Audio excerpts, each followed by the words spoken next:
Assalamualaikum warahmatullahi wabarakatuh. Halo teman-teman pecinta kisah misteri. Berjumpa lagi dengan saya Dika di Kisah Hororku. Gimana nih kabarnya teman-teman? Semoga semua baik-baik aja ya. Baik yang di Indonesia saat ini ataupun yang sedang berada di luar negeri. Semoga teman-teman semua diberikan limpahan rahmat dan juga rezeki oleh Allah Subhanahu wa Ta'ala. Amin.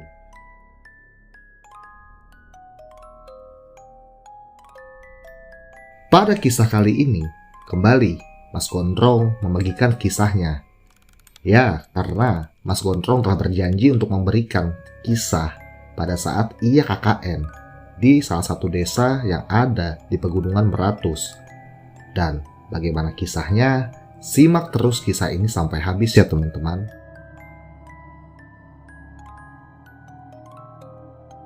Tapi seperti biasa, ada baiknya kalau kita berdoa agar apa yang dialami oleh Mas Gondrong tidak terjadi kepada kita semua.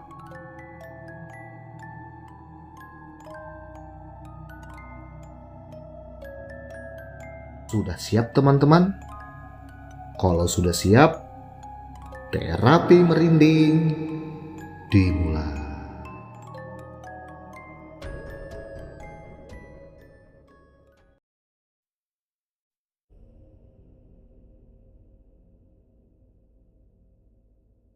Halo teman-teman, kembali lagi dengan aku Gondrong, mahasiswa tukang demo yang selalu merasa idealis dalam kehidupan.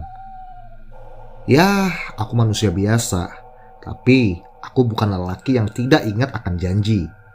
Seperti janjiku kemarin, aku bakal bawakan sebuah kisah tentang pengalamanku pada saat aku KKN, di mana kami mendapat teror di rumah balai adat suku Dayak yang ada di pedalaman Meratus.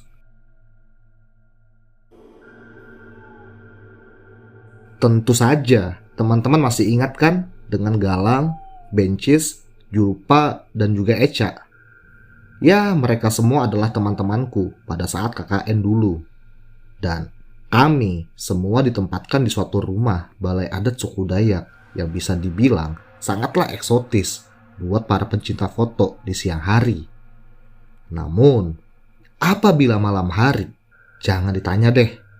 Lampu 5 wattnya yang berwarna kuning itu menerangi ruangan tengah. Ya, bisa memberikan kesan yang begitu angker buat orang yang ada di sana.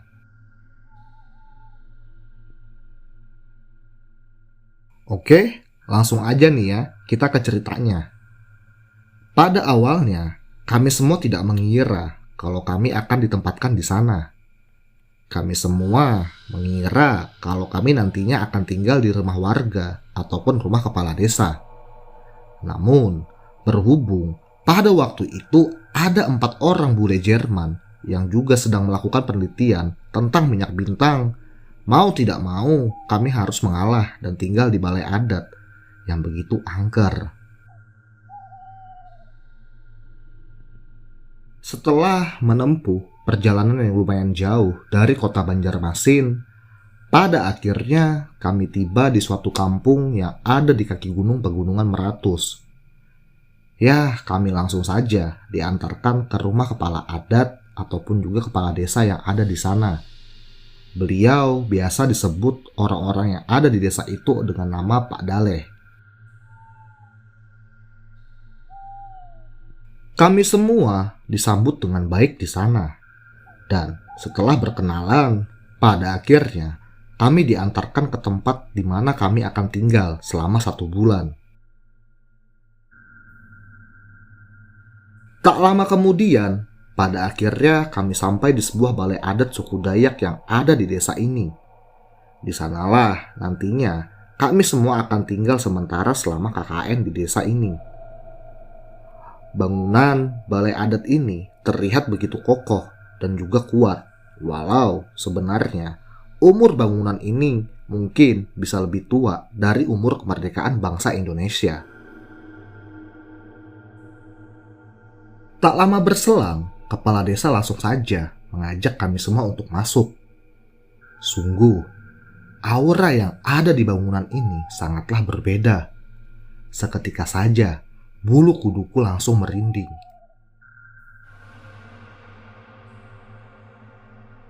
Kami semua dikumpulkan di sebuah aula adat yang lumayan luas. Mungkin sekitar 10 kali 25 meter.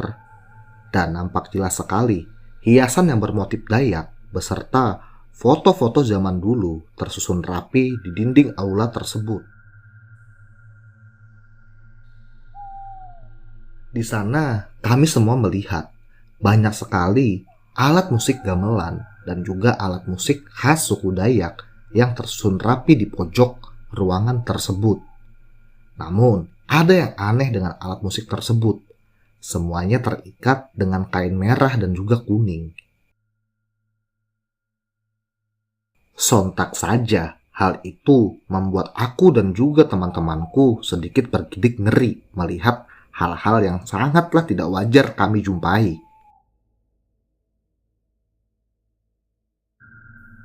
Setelah menjelaskan fungsi ruangan dan juga beberapa peninggalan yang ada tersimpan rapi di sana, kepala desa langsung saja mengantarkan kami ke belakang, di mana di sana ada suatu ruangan besar yang nantinya bakal jadi rumah sementara kami. Buset, rumahnya gede banget ya. Tapi serem banget nih bro, ungkap Galang sambil berbisik kepadaku saat itu. Yups, ngeri coy rumahnya. Aduh, makanya kamu nanti jangan macem-macem ya. Jangan ngintip tuh. Julpa sama Eca ganti baju. Kalau bencis mah sikat aja, ungkapku sambil tertawa pelan kepada Galang. Gak nafsu aku. Saat kepala desa mengecek keadaan ruangan yang ada di belakang, tiba-tiba saja Julfa bertanya, Maaf pak, kamar mandinya ada di mana ya? Oh iya, saya lupa nih kasih tahu ke kalian kamar mandinya, ungkap kepala desa kepada kami semua. Segera kepala desa membuka pintu belakang dan menunjukkan sebuah bangunan kecil yang ada di luar dari balai adat tersebut. Walau jaraknya tidak terlalu jauh, mungkin sekitar 5 meter dari bangunan utama. Ya, lumayan lah. Setidaknya ada tempat kami bisa membuang air. Di sana mbak, itu tuh. Tapi itu untuk buang air aja ya. Gak bisa untuk mandi. Soalnya airnya pasti gak cukup kalau buat mandi mbak. Jadi kalau mbak sama mas-masnya mau mandi bisa ke sungai tuh yang ada di bawah. Gak jauh kok, cuma sekitar 10 meter dari sini, ungkap kepala desa. Buset, bener-bener deh jadi orang primitif nih, kata Zulpa, anak juragan Intan Martapura yang begitu membekas di telingaku pada saat itu. Mendengar hal penjelasan dari kepala desa membuat wajah Zulfa, Egi dan juga Bencis langsung memerah. Seakan-akan mereka ingin menangis dan menyesal melakukan KKN di desa ini. Udah, gak usah takut. Nanti kalau mau mandi bilang sama abang ya, biar abang temanin, kata Galang sambil menepuk dadanya. Sontak, Bencis langsung saja menyahut. Aku juga ya Lang. Hadah, ogah kalau kamu Cis. Kamu kan cowok, udah sunat juga. Masa mandi masih minta temenin, kata Galang yang membela dirinya. Pecahlah tawa kami semua pada siang itu yang ada di sana. Sebelum pulang, kepala desa pun berpesan kepada kami semua kalau kami semua dilarang menyentuh barang-barang yang ada di aula tengah, apalagi untuk memindahkannya, karena semua barang itu masih ada isinya, kata kepala desa. Kami pun hanya bisa mengiyakan dan pada akhirnya kepala desa pun langsung saja pulang pada siang itu.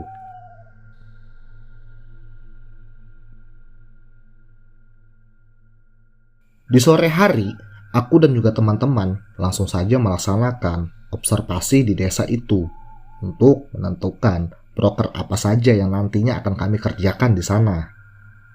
Setelah lumayan lama berkeliling kampung, pada akhirnya kami semua memutuskan untuk istirahat sejenak di sungai belakang yang ada di aula tersebut. Nampak jelas pada saat itu, banyak sekali anak-anak yang masih berumur sekitar belasan tahun, baik itu pria maupun wanita, sedang asik mandi di sungai yang jernih yang ada di kaki gunung tersebut. Waduh, asik banget nih bro. Pemandangan indah nih, sayang kalau dilewatin. Apalagi banyak perabang kampung nih lagi mandi, kataku yang sedang asik memperhatikan ke arah sungai. Weh, bener nih coy. Kebayang gak sih kalau gadis-gadisnya mandi di sini gimana ya? Ujar Galang yang membuat aku sedikit traveling pada saat itu. Namun, lamunanku seketika saja buyar ketika Bencis datang. Aduh, sial banget nih Bencis, ganggu orang enak aja. Setelah itu, kami semua pun kembali ke rumah adat tempat kami tinggal pada sore itu. Tidak banyak hal yang kami lakukan di sana. Dan pada akhirnya malam pun tiba. Sekitar jam 8 malam, kami semua pun langsung saja menuju tempat tidur kami masing-masing yang terbuat dari hambal yang ada di aula tersebut. Aku melihat Bencis dan juga para gadis sibuk mengatur krim malamnya, sedangkan si Galang sudah mulai asik masuk ke dalam alam mimpinya pada malam itu. Aku yang mencoba merebahkan badan pun pada akhirnya sungguh sangatlah sulit untuk memejamkan mata. Aduh, efek kopi yang kuminum kayaknya bekerja dengan baik pada malam ini. Tak berselang lama, semua teman-temanku pun pada akhirnya tertidur juga, dan hanya menyisakan aku yang masih terjaga pada malam itu. Saat jam menunjukkan pukul 1 malam, aku masih saja terjaga. Aku yang belum tidur tiba-tiba saja mendengarkan suara benda yang begitu besar jatuh di aula. Sontak, aku kaget dan langsung bangkit. Aku heran, benda apa yang jatuh tadi? Namun, suara itu tiba-tiba saja kembali muncul, membuat rasa penasaranku semakin menjadi-jadi. Suara benda jatuh itu terdengar beberapa kali di telingaku. Dan setelah aku benar-benar mengikuti suara itu, ternyata suara itu adalah sebuah langkah kaki. Awalnya, aku berpikir kalau itu adalah maling yang ingin mencuri barang-barang yang ada di aula. Wah, ada maling nih rupanya ya. Mau main-main dia dengan si gondrong, ungkapku dalam hati. Segeralah, aku bangkit dan berjalan dengan gagah berani ke arah aula.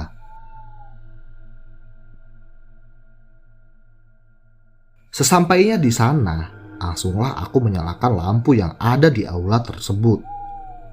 Namun, aneh, tidak ada satupun orang di sana. Barang-barang pun masih tersusun rapi di tempatnya.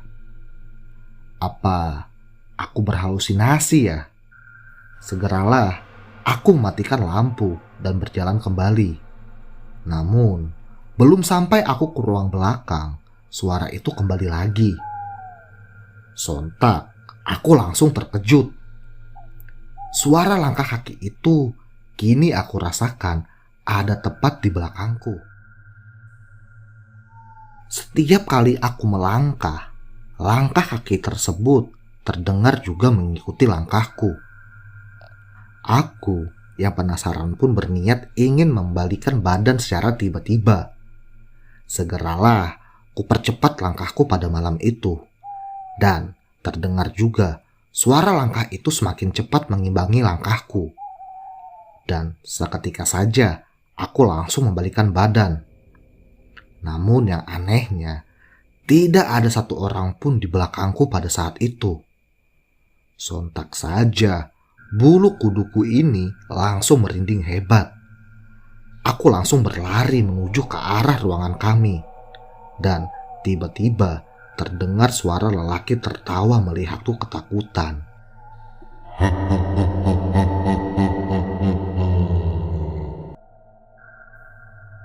Saking takutnya aku langsung saja bersembunyi di dalam selimutku. Setelah suara itu menghilang, keheningan malam pun langsung saja terjadi. Namun, itu tidak berselang lama. Suara awangan anjing pun kini seakan-akan terdengar dari semua penjuru balai adat Dayak ini. Sungguh, suara itu menambah suasana yang begitu mengerikan yang ada di sana pada malam itu.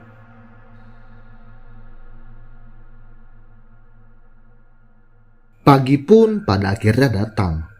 Aku yang kurang tidur semalam pada akhirnya hanya bisa merasakan lemas pada tubuh ini. Namun, aku masih saja merahasiakan apa yang aku alami semalam. Karena aku takut teman-temanku nanti malah tidak tenang tinggal di balai adat tersebut. Hal itu juga berimbas kepada kebiasaanku untuk ngopi di malam hari, di mana aku tidak mau lagi tubuh ini mendapatkan asupan kafein di malam hari agar aku bisa tidur nyenyak. Siang itu berlalu terasa begitu cepat dan pada akhirnya malam kedua pun kini akhirnya muncul. Setelah diskusi malam sekitar jam 7, aku langsung saja mencari posisi tidur. Karena kantuk di mata ini sungguh tidak bisa lagi aku tahan. Dan pada akhirnya aku pun tertidur lebih awal dari teman-temanku.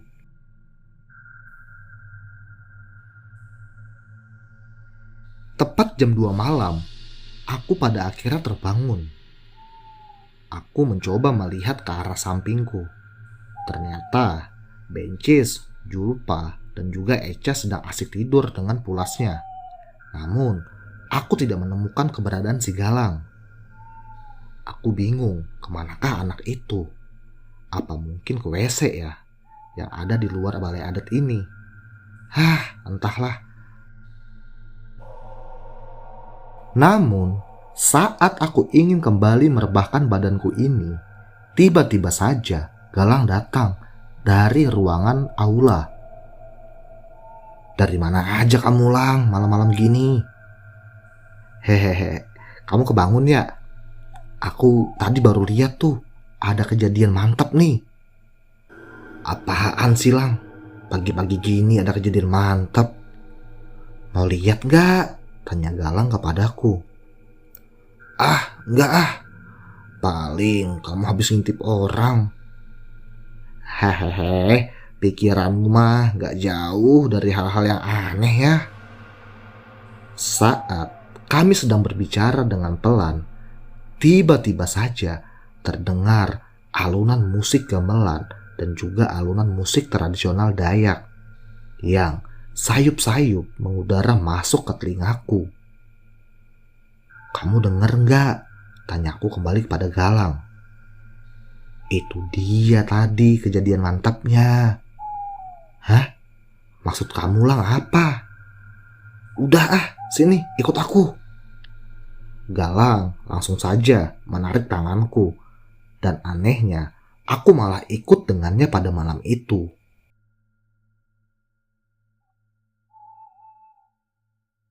Setibanya di depan pintu pemisah ruang aula dengan ruangan belakang, Galang langsung menunjuk ke arah lubang kecil yang ada di sana. Sontak, aku langsung saja mencoba mengintip di lubang tersebut. Dan alangkah terkejutnya aku melihat kalau ruangan aula terisi banyak sekali orang yang sedang asik menyaksikan beberapa wanita Dayak sedang menari-nari. Lantunan musik itu terus-terusan saja berkumandang dan para penari asik sekali mengikuti lantunan nada-nada yang ada di sana. "Gimana? Udah lihat nggak?" tanya Galang sambil berbisik kepadaku. Aku pun hanya mengangguk sambil terus mengamati aktivitas yang ada di ruangan aula. Lalu, tiba-tiba saja Galang menarik tanganku dan kemudian ia membukakan pintu. Alangkah terkejutnya aku. Hal aneh kembali terjadi pada malam itu. Orang-orang yang aku lihat tadi semuanya menghilang. Bahkan kini alunan suara musik gamelan pun sudah tiada lagi. Aku pun langsung kaget. Sontak saja bulu kuduku ini kembali merinding hebat.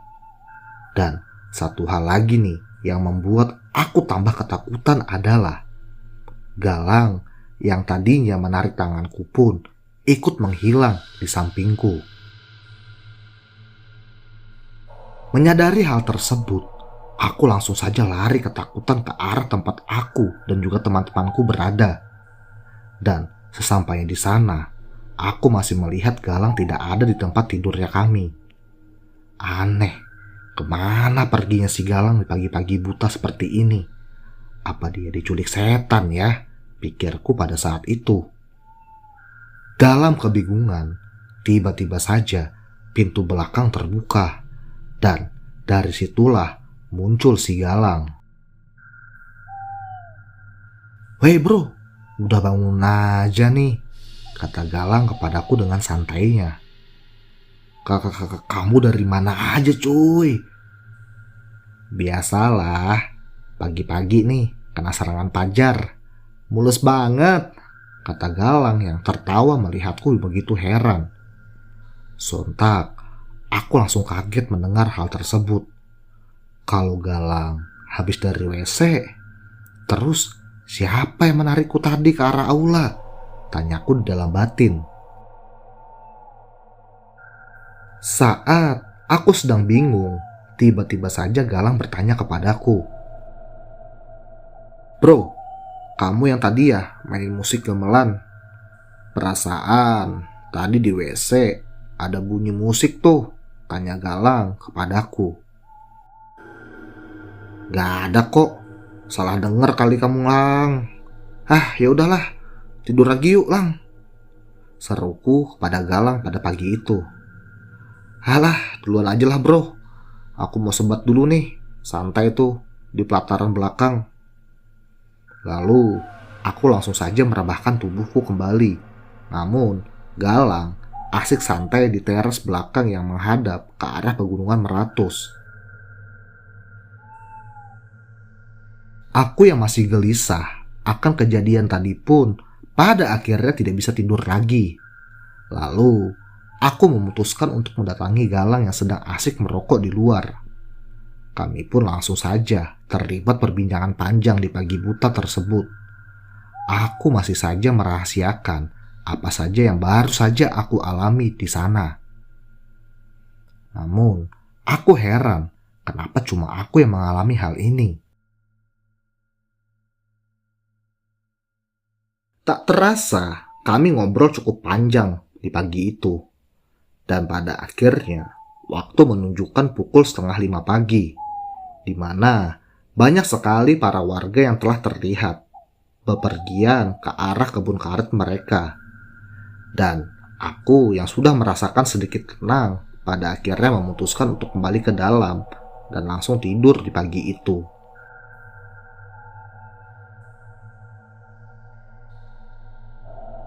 Pagi pun datang. Hari itu kami mulai menjalankan proker kami. Dan tak sengaja aku bertemu dengan kepala desa. Nah, mumpung teman-teman lagi sibuk, aku pun langsung menyempatkan diri untuk bertanya tentang apa yang aku alami di 2 malam ini. Kepala desa yang mendengarkan ceritaku hanya tertawa dan berkata, "Mereka itu cuma mau kenalan kok, jadi gak usah takut ya. Tapi cuma satu tuh yang usil, si setan cewek. Kalau bisa kamu hati-hati dan juga jaga diri ya, karena tuh setan cewek suka ngagetin, mukanya serem banget," kata kepala desa kepadaku. Aku sempat heran, kepala desa ini menjelaskan dengan begitu santai kepadaku. Namun tidak dengan aku.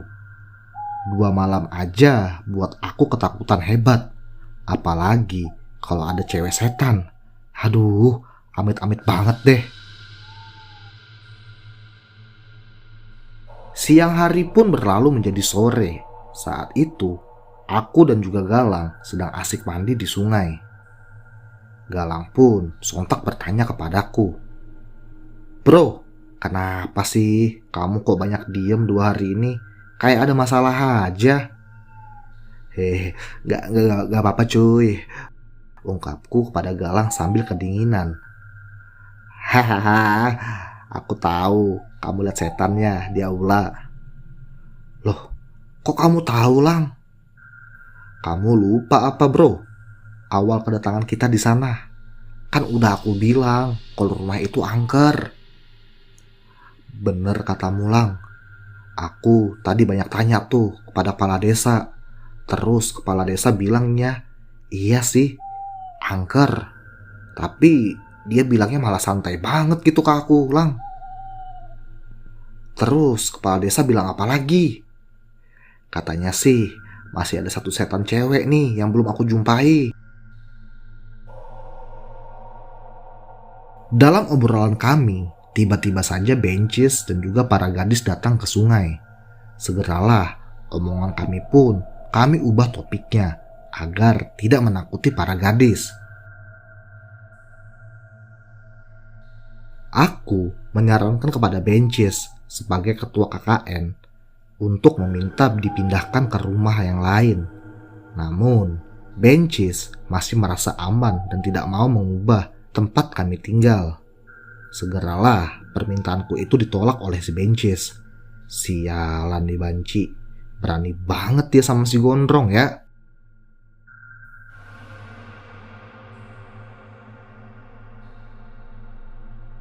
Malam pun tiba. Sekitar jam 10 malam, aku sudah merebahkan diri diikuti oleh Galang. Namun tidak bagi Bencis dan para wanita. Mereka nampaknya masih saja asik ngobrol di malam itu. Saat mataku ini mulai terlelap, tiba-tiba saja Zulpa dan juga Bencis berteriak seketika. Dan hal itu membuat aku dan juga Galang terbangun. "Kenapa Zul? Kenapa Zul?" tanyaku kepada Zulpa. Setan, setan," teriak mereka berdua sambil menunjuk ke arah Echa yang sudah bertingkah aneh pada malam itu. Echa terlihat merangkak seperti hewan melata. Aku dan juga Galang sontak kaget. Kami berdua sadar kalau kini Echa sedang kerasukan pada malam itu. "Kalian berdua tadi ngomong apa aja? Pasti kalian ngomong jorok ya?" tanyaku kepada Zulpa dan juga Bencis. Gak kok, kami cuma gosip," kata Bencis dengan begitu polos. Segeralah aku dan juga Galang menangkap tubuh Echa yang sudah mulai liar ke sana kemari. Sambil membacakan doa, aku dan juga Galang berusaha untuk mengeluarkan makhluk yang sudah masuk ke dalam tubuh Echa.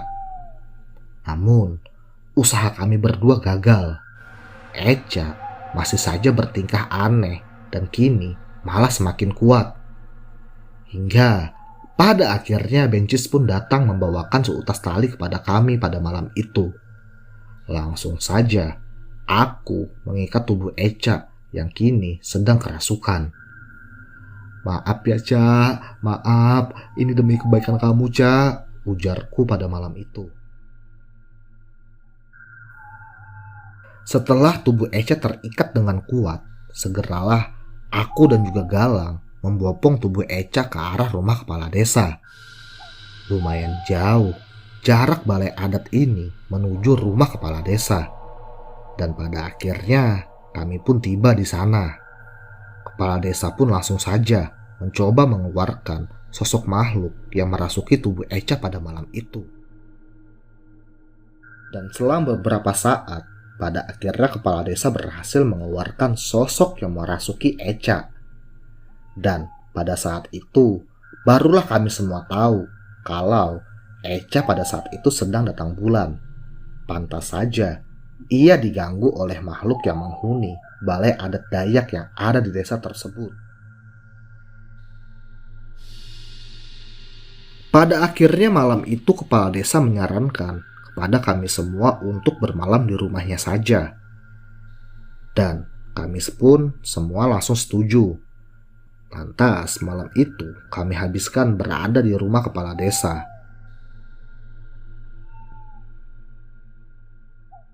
Keesokan paginya, kami langsung saja diantarkan kepala desa kembali ke balai adat. Di sana, kepala desa langsung melakukan sedikit ritual agar para makhluk-makhluk yang ada di sana tidak lagi mengganggu kami semua.